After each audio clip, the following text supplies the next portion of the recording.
pada di.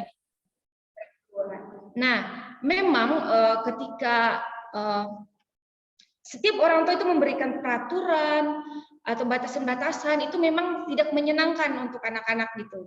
Ya, saya juga rasakan gitu waktu kecil, ketika dilarang nggak boleh ini, nggak boleh itu gitu.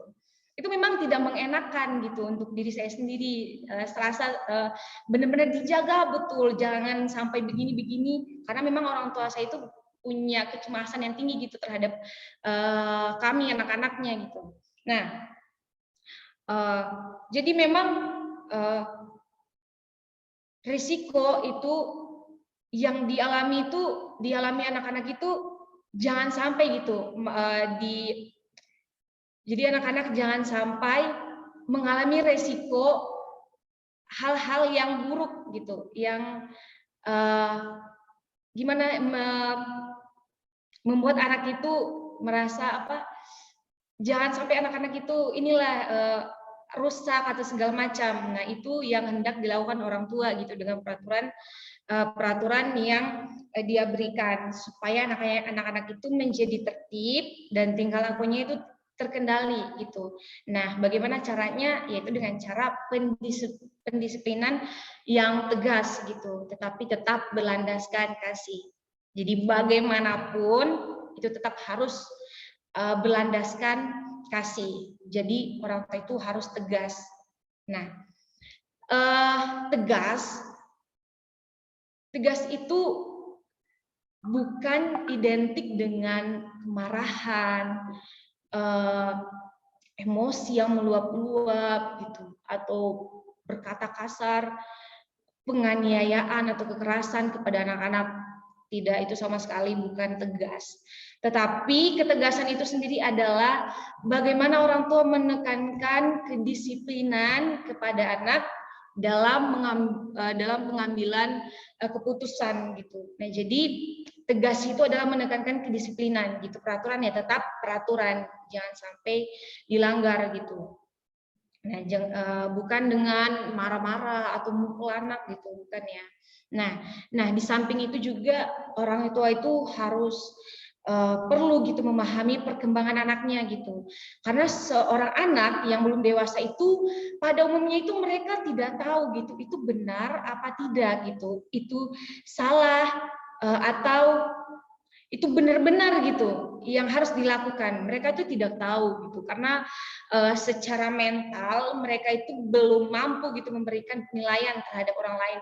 Mereka itu belum bisa menilai bahwa apa yang dilakukan ini baik atau enggak gitu. Seperti misalnya kita ketemu seorang anak kecil, tiba-tiba dia berkata kotor gitu. Kita sebagai orang dewasa pada mengatakan wah itu nggak baik, kenapa kamu perkatakan seperti itu. Nah, bagi pemandangan mereka itu tuh mereka tidak tahu itu benar apa tidak. Karena kenapa?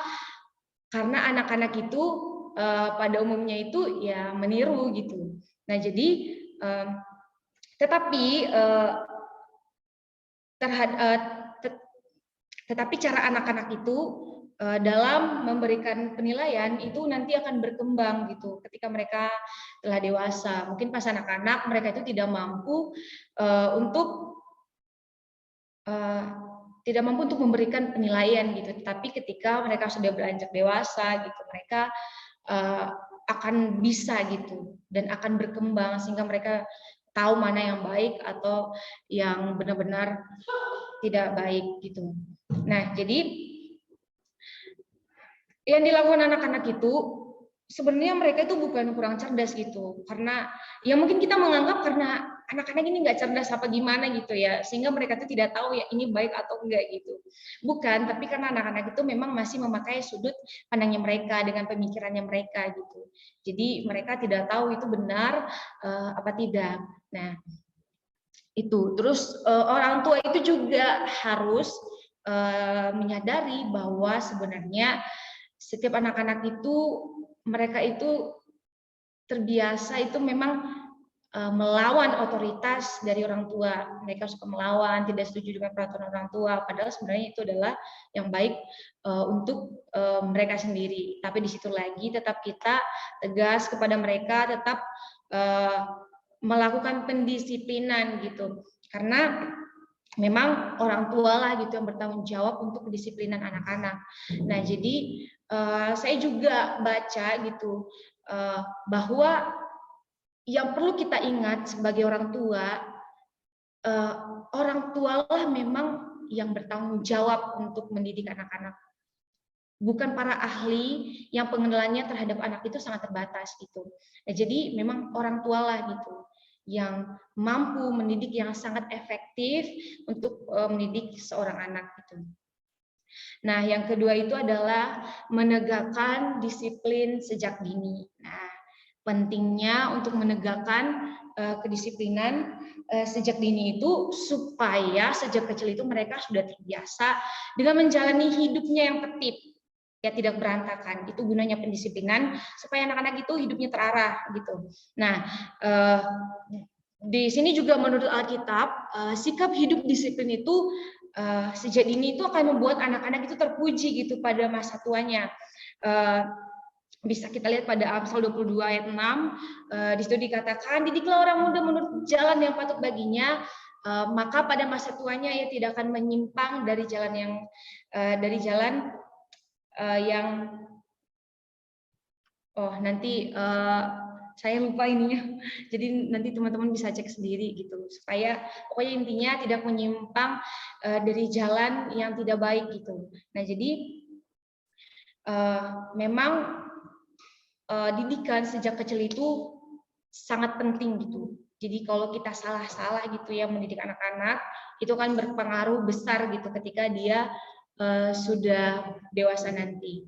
Nah, jadi setiap anak-anak itu juga perlu kita tahu mereka itu sudah dilahirkan dengan watak dasarnya mereka gitu, dengan karakter mereka yang memang dasarnya itu sudah ada dalam diri mereka.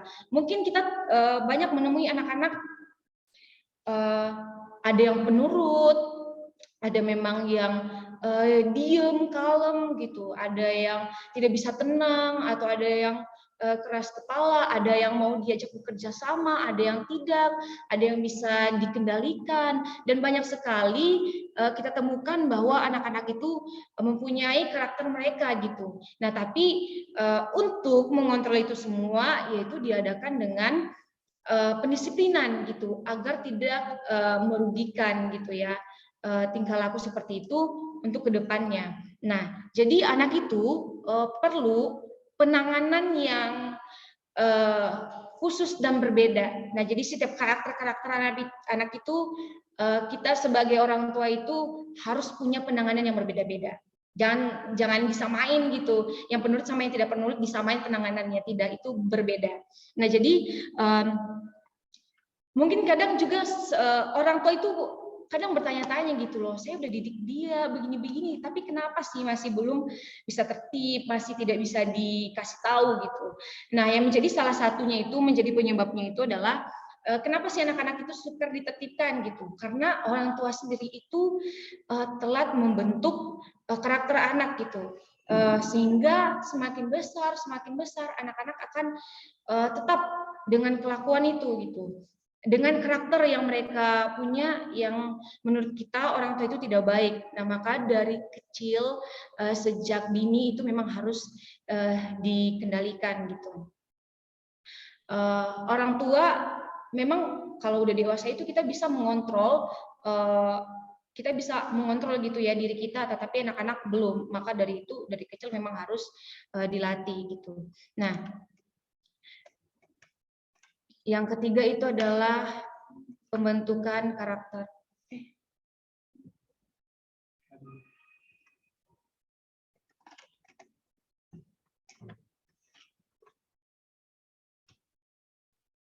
Salah. Oke. Yang ketiga itu adalah membentuk karakter. Nah, jadi orang tua itu sangat berperan untuk pembentukan karakter anak-anak dari usia 0 sampai 12 tahun. Nah, seperti yang kita tahu bahwa anak-anak itu mereka itu suka meniru gitu perilaku orang tua. Nah, seperti saya katakan tadi, mereka itu meniru, mereka itu tidak tahu gitu itu benar apa tidak gitu. Nah, jadi keluarga itu adalah merupakan sosialisasi pertama gitu bagi anak-anak gitu. Jadi oleh sebab itu orang tua itu sangat berperan penting untuk pembentukan karakter anak, dan itu dimulai dari usia 0 sampai 12 tahun. Nah, di sini James Dobson, seorang pakar keluarga, itu membagi pendisiplinan anak berdasarkan usia. Nah, jadi menurut James, pada usia 0 sampai 7 bulan itu tidak ada pendisiplinan ya, karena memang anak usia tersebut itu belum melakukan pelanggaran gitu. Nah, pada usia 8 sampai 14 tahun itu pada umumnya seorang anak itu sudah mulai ingin memaksakan kehendaknya gitu, dan berusaha meraih apa saja yang bisa diraihnya. Mungkin mereka akan nangis-nangis gitu, minta ini gitu, tapi itulah anak-anak yang pada usia ini gitu. Tapi ini semuanya bisa diatasi dengan cara kita mengalihkan perhatiannya yang lebih menarik. Nah, jadi kita juga tetap membiarkan mereka ketika ditertibkan gitu. Bukan pas mereka nangis gitu karena kita larang, terus akhirnya kita kasih biar diam, biar tenang. Oh, itu salah. Tetapi kita tetap mengalihkan perhatiannya gitu dari hal-hal yang ingin dia raih atau ingin yang dia mau gitu ya. Nah, terus selanjutnya pada usia 15 sampai 24 bulan. Nah, di sini anak-anak itu cenderung berkata tidak gitu ya. Mereka menolak apa saja yang diberikan gitu. Misalnya seperti pas dikasih makan gitu, mereka nolak, nggak mau makan, atau nangis-nangis nggak mau gitu. Tapi itulah anak-anak gitu loh pada usia ini. Mereka itu cenderung menolak gitu. Padahal ini yang baik untuk diri mereka sendiri gitu. Kalau mereka tidak makan, ya mereka akan sakit. Nah, tapi anak-anak di usia ini tuh mereka tidak tahu gitu. Jadi mereka menolak yang mungkin menurut mereka yang mereka tidak suka. Gitu. Jadi untuk usia ini boleh kita itu melakukan kayak dipukul dikit gitu, tapi tetap pada tetap dasarnya mengasihi gitu ya. Jangan kita menganiaya, atau itu malah bikin anak-anak itu trauma, atau bahasa sekarang itu kayak kena mental gitu ya, jangan sampai. Oke, pada usia 2 sampai 3 tahun. Nah, di sini pada usia inilah anak-anak itu suka melihat gitu, suka meniru apa yang dikerjakan oleh orang tuanya gitu. Nah, jadi kenapa sih anak-anak itu kadang kita berpikir seperti ini? Padahal kita nggak ngajarin mereka loh ya, gitu kayak banyak sekali orang-orang tua itu, kamu itu kenapa seperti ini sih? Siapa yang ngajarin bohong? Mama sama papa nggak ada ngajarin bohong ya. Kenapa kamu suka bohong gitu? Pasti kita sering dengar orang tua seperti itu gitu. Tapi tanpa mereka sadari, ketika mereka melakukan itu sebenarnya ditiru oleh anak-anak gitu, secara tidak langsung tanpa mereka ajarkan. Nah, di sini saya tuh juga punya sepupu ya. Nah, jadi sepupu saya itu masih kecil. Nah, waktu itu waktu saya dia itu umur 3 tahun gitu. Nah, jadi mama saya atau papa atau adik-adik itu kadang suka bujuk gitu adik sepupu saya supaya bisa datang ke rumah gitu. Nah, jadi supaya mau gitu pasti diiming-imingi kayak ayo nanti dibeliin es krim gitu. Tapi akhirnya nggak dibeliin gitu. Nah, pada saat itu karena saya tahu gitu akhirnya saya itu tegur papa dan mama dan adik-adik gitu. Jadi saya katakan gitu, kalau papa dan mama atau kalian itu mau ajak adik ke sini itu ya harus ditepati. Kalau bilang beliin es krim ya beliin gitu, harus gitu. Jangan menjanjikan sesuatu yang akhirnya tidak ditepati. Itu sama saja kita berbohong, dan itu yang akan ditiru oleh anak-anak gitu. Jadi kita sebenarnya boleh menjanjikan itu kayak dibeliin es krim atau diajak jalan-jalan, ya benar-benar diajak gitu loh. Jangan sampai tidak kita lakukan itu, karena itu menjadi suatu pemikiran buat mereka, oh berarti aku juga boleh seperti ini gitu. Nah, nanti mereka akan melakukan itu.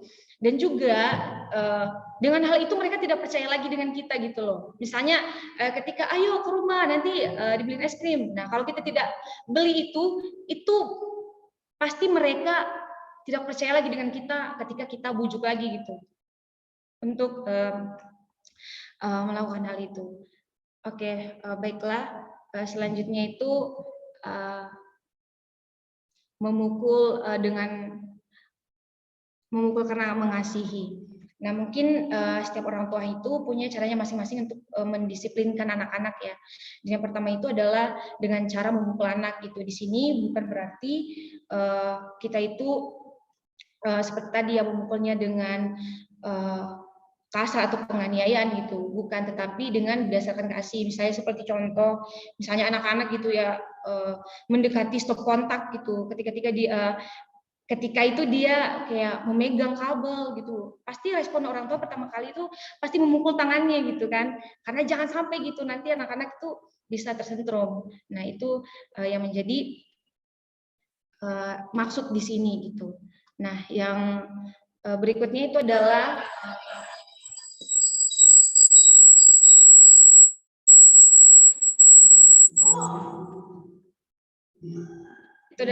karena kesalahan orang tua. Nah, jadi kesalahan orang tua ini dalam mendidik anak itu bisa dari sikap orang tua, terus marah tidak pada tempatnya gitu, marah-marah gitu dan tidak jelas, atau dengan pelindungan yang berlebihan gitu. Orang tua kan cenderung melakukan pelindungan yang berlebihan, melarang ke sini ke situ, jangan ini jangan itu, padahal itu membuat anak itu jiwanya atau mentalnya tuh lembek, selalu bergantung pada orang lain gitu. Dan ini salah satu penyebabnya sifat atau kepribadian pasif agresif anak itu karena terlalu melakukan perlindungan yang berlebihan, sehingga anak-anak itu terlalu bergantung dengan orang lain dan takut untuk mencoba sesuatu gitu. Terus yang kemudian itu menekan anak itu tidak baik karena itu untuk mentalnya. Terus orang tua itu kadang ketika salah mereka itu tidak mau meminta maaf gitu.